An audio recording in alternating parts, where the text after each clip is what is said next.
Yo, Warnet, what's going on, man? What's up, man? How you doing?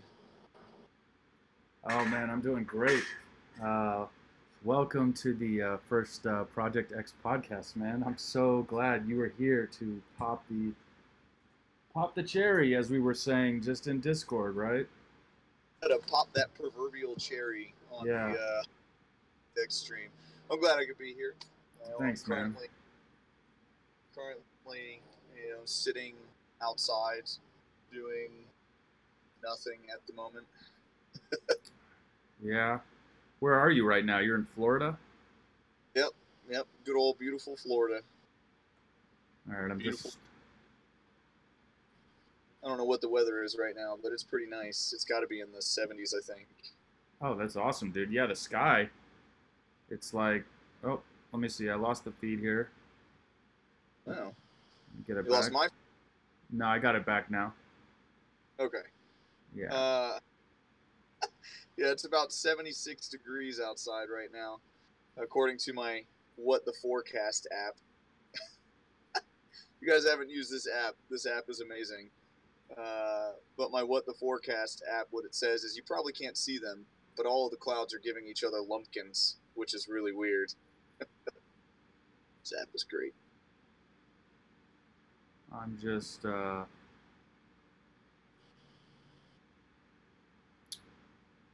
sharing the link here just so everyone knows we're live since this is our introductory episode. Yeah, well, I mean, it definitely. I got the announcement on Discord. It just pinged my phone. Okay, cool. Yeah. Well, let me pull up the dashboard. You do Yo, what's up, Epoch? What's up, Emarizi? What's up, Scrub? to Yeah, see my. this is Scrub and I were actually up late testing the like audio, getting the audio all set up for the stream. It was freaking crazy. I think he only got like 3 hours of sleep because he was up so late helping me, and he was like, "I really gotta go," and I was like, "Can you just do one more with me?" And he was like, "Sure, I'm not going anywhere." I was like, "Oh my god, this guy is so nice." Just using and abusing, huh? I was definitely abusing him for sure. It's all right. Scrub likes it. He loves the abuse. Like he doesn't, but we all know he does. Quality character, man. One of the stalwarts in Battle Bay for sure. Definitely character. I like him though. What's going on in your Battle Bay right now? Uh, I mean, in the game, nothing really. I'm kind of, I guess, at a wall, so to speak. I mean, I got up to 40, almost 4,900 infamy 2 days ago, and now I'm down 200 over the last 2 days because I don't know, I keep getting knuckleheads on my team. Yeah, what are you gonna do? Uh, every time I get a game where there's two fixers, my team always ends up splitting. Like all the shooters lose their minds. Like they have no idea what to do when they have two fixers. And it's funny because the enemy only, has one fixer or maybe even no fixers. And we all know that if your team has more fixers than the other team, stay put, stay together, get heals, and then it's basically just a game of attrition at that point. The more heals you have, the more damage you can take. The less heals they get, the more damage that they actually take without getting repaired. So, the whole entire idea is if you have more fixers, stay together, get heals, don't rush out, don't put yourself into unnecessary damaging situations. Just stay together. They will have to come to you if they want to win and not have a draw. And when they do finally come to you, that's when you're able to have your whole entire team focus on that first guy that comes around the corner. But no one ever knows how to do that, or at least it doesn't seem like it. They all just, oh my god, I have two fixers. I can do whatever I want. Yeah, it's true, man. At what point do you find that, since it's a celebration, I'm just gonna smoke a cigarette here. But at what point do you find that like people actually start playing with the fixers? I haven't found it yet. And I you've gotten haven't to found 5K, right? I mean, you would think, right? But at the same time, once you're up to 5K, once you're technically, I guess, above like that 4,500 ish, they start putting people on your team who are 3,200 and 3,300, and sometimes even 8, well, not 18, but 2,700. Uh, And then those guys end up fleeting with people who are 800 infamy below them, and they get put onto your team because of how high your infamy is. So, they weight you a lot harder, and then they put people on your team who are a lot less. And, as a fixer, the last several matches that I've done, I've been at the top of the top of the list because of what my infamy is. And as a fixer, it's kind of an unfair punishment, I guess you could say, to be put into battles with people who are, 1,500, almost 2,000 infamy below you. Because as a fixer, you can't necessarily really carry a team by yourself. I mean, sure, there's some fixers out there that definitely can do some amazing stuff, but not me. I don't have the skill to do that, nor do I have the weapons or the captain talents trained. What are you running right now? My current setup is I'm running 2 bolts and a tape, so I have 2 epic level 50 bolts and an epic level 50 duct tape. 2 bolts and a duct tape? Yep, 2 bolts and a duct tape. Man, that's a great setup. That's a great setup. Are you can running a rudder as well? No, I'm not using a rudder. I'm using turbo and epic standard shield. So, it's not a bad setup. It works pretty well. I like that one, or like running, obviously my double pulse and tape. But tape is love, tape is life. I know a lot of people hate it, but when you get up to near to 5,000 infamy, and every shot you're taking is almost 3,000 hit points because you're on fire, you're gonna take tape. Otherwise, you ain't surviving very long at all. So, and then for my yellow item, I'm currently using nitro, but with the double bolts, I may swap back to using overboost, just because it allows me to reverse easier. Okay, so I want to change subjects for a second here. What are your thoughts on the whole Stormy Daniels thing, and what do you think President Trump, what do you think is going to be his fate in the next 6 months to a year out? How do you see this playing out with the raid of Michael Cohen and the payment that he said Trump did not know about? There was $140,000 paid to Stormy Daniels by Donald Trump's lawyer, by Donald Trump's definition. What do you think about all that? Who's Stormy Daniels? Stormy Daniels was a high-priced prostitute, I believe. Escort. Well, look, I mean, let's be honest here. Bill Clinton, got cheated on his wife inside the office and desecrated the Oval Office by, basically banging his secretary on the desk in the Oval Office, doing all sorts of nasty stuff. And if anybody's going to say, oh, President Trump did this, then, they also need to look at Slick Willie. There's a reason he had that name. And, it's not like it was only one girl that he had done that with. I mean, there were a multitude of them that happened while he was in office. And he wasn't impeached for that. He was impeached because he lied under oath. But, I don't know. I just think it's a huge double standard that people have when it comes to Trump, just because people lose their freaking minds. I didn't vote for the guy. I didn't vote for Clinton either, because I think she's a liar as well. But people are so shocked about, oh my God, a president lied. Yeah, okay, get over it. They all have. I can't think of a single one since I've been alive that hasn't lied to the public about something. You know what I mean? Yeah. Like, you're kidding me right now? But what are they going to do? What are they going to try and impeach him because he slept with a woman? So what? Yeah, I don't know exactly everything that it was concerning in terms of it was during, I guess, his. I don't know. I don't know how it got turned into so Robert Mueller, the special counsel or whatever, he's the one that authorized the raid. He had enough somehow legal backing to actually raid Donald Trump's lawyer, Michael Cohen. So that's interesting because now apparently the last headline I read was that they're planning as many routes as they can so that Donald Trump can't just like get out of this one just by his own accord. He has to go through kind of due process of the law. So I'm just wondering. Well, I was just wondering what your thoughts were on that whole mess because it's just kind of blowing up right now. to be honest, I don't even bother paying attention to that crap anymore. I'm so done with it, you know. I'm at a point right now where I kind of was when Obama got elected, which is, dude, seriously, everybody shut the hell up and let the man do his job. Just let the man do his job. He was elected, whether you agree with it or not. He was elected. Let the guy do his job. Let's see how he does, and let's move the hell on as a country together and get it figured out.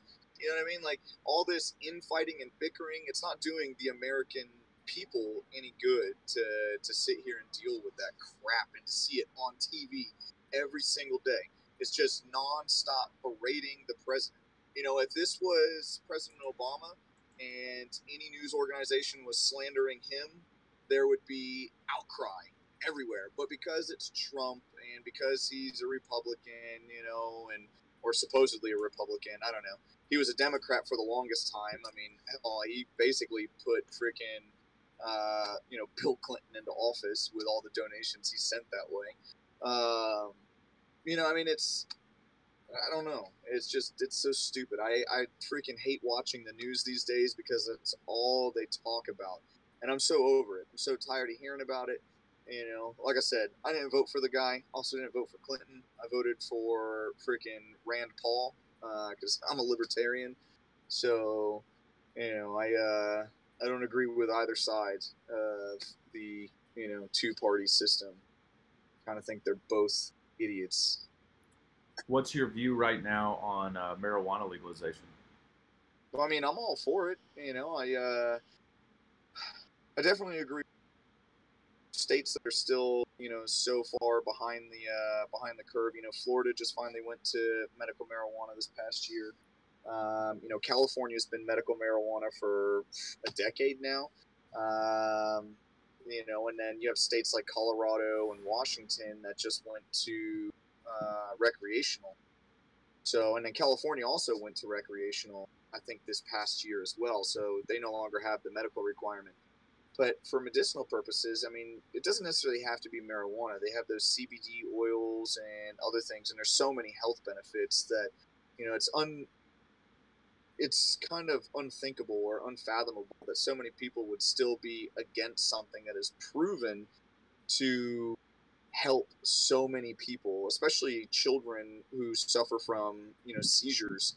So what do And you things. what do you attribute that to? What do you attribute like the kind of Culture. quagmire that like things are like?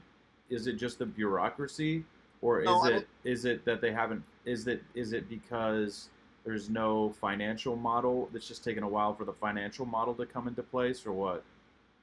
The reason why it hasn't been voted into law in more states than, just a few that it has been, because so many people are still under the belief that marijuana is evil, because that's the web or the tale that the government has told for, shoot, what, 70 years now. Yeah. That marijuana is bad, that it's a gateway drug, and sure, it definitely can be. With it being an illegal drug, it obviously makes people get into the market for more illegal drugs. Where if they had just legalized it, people would be fine with it. The government could tax it. They could all profit off of it. People would be happier, healthier, and the government's making money. I don't know. But I think a lot of it has to do with a lot of the older generations, people who were, born in the 40s, 50s. I would say 40s and 50s. I don't think too many people from the 60s are against it. But the people who were, who are now in their 60s and 70s and 80s, as more of them continue to leave the voting population, you will see more and more states going to legalizing at least medical marijuana, which I wholeheartedly agree with. Recreational marijuana, I mean, that's all fine and well. I think it's a great way for the government to make money. Plus, it also would remove a lot of people from jail, which is a huge burden on our society. People who are in I jail. agree with that wholeheartedly. Like, there are way too many people that are in jail for marijuana offenses that have no business being in jail. Like especially there, those people, and You broke. not enough is talked about it. But like those people that are in jail, they're getting indoctrinated with a culture, with prison culture, and it's kind of like 50% of the time, I would say, it's making them like more likely or apt to commit another crime. Like for even somebody that would have never even committed a crime, just by nature of the long sentences that were handed out within the last 20 years, and you know what happens to people when they spend a lengthy period of time in jail. Right. Yeah. I mean, it's a stigma that obviously sticks with them, especially when they get out. Especially life where look at this, gap in your history, and then obviously you have to report that you're a felon if you were convicted of a felony. But if you spent any time in jail and there's this big gap in your work history, they're going to ask you, where were you during this time? Why didn't you work? And obviously they're going to know because they're going to pull your background report and they're going to see that you were in jail or incarcerated from this time to this time. So you have to tell them. You know, it's it's definitely a catch-22 or a conundrum. Conundrum, whatever you want to. I don't know. People are thrown into jail for marijuana. It's something that actually grows naturally. Obviously, it doesn't really grow too much naturally anymore, but it did once upon a time, and I don't know why people are incarcerated for that. Whereas then you have things like tobacco, something that's 100% proven to kill you with enough use, and it's intentionally made addictive. And then you have things like alcohol, which Will you? is all but actually impairs brain development. So, when you're up until the age of 25, the frontal lobe of your brain, the decision making portion of your brain is still developing. And at 21, when people become legal to drink alcohol, which we all know they're doing it before then, let's just say they start at 21. That's 4 years that people are going to be drinking, and alcohol doesn't just impair the decision making process, it actually destroys the connections that are made up here and makes it so that way your brain does not fully develop.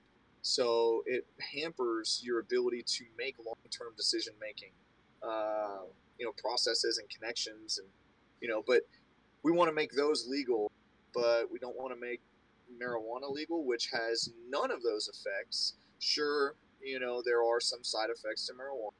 Like people get a bit paranoid, or slowed reaction time, which is also part of alcohol. But I mean, you still treat it like you would alcohol. No driving under the influence, so don't smoke and drive, or toke and drive, whatever you want to call it. But I don't know. I just think it's. Can you break down a little bit of your personal history just for the viewers?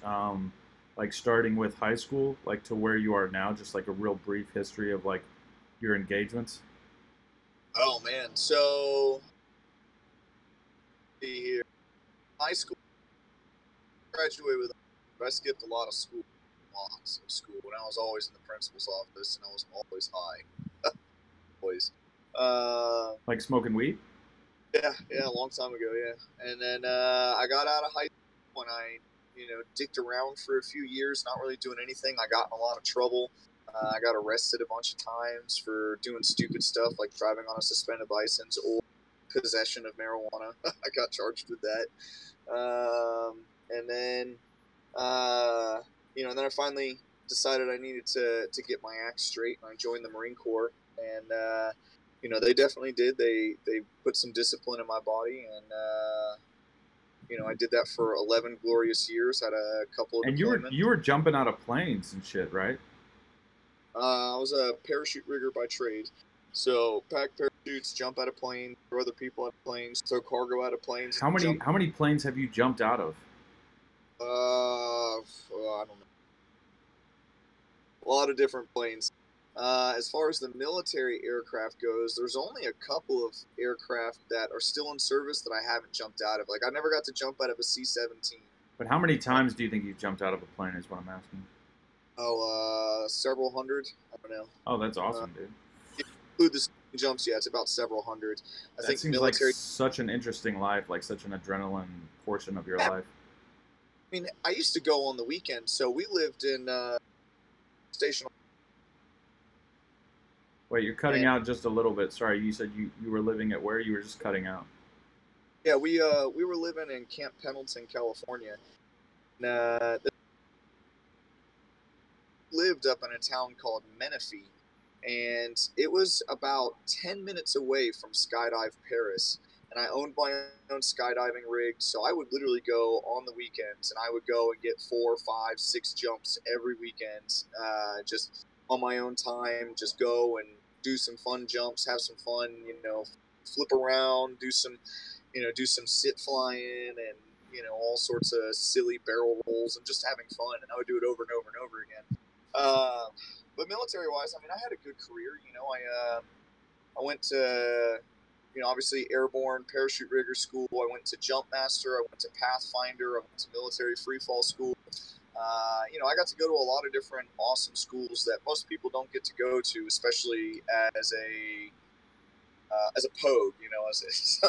So Right. military talking about, but I wasn't an infantry or an operator or like recon.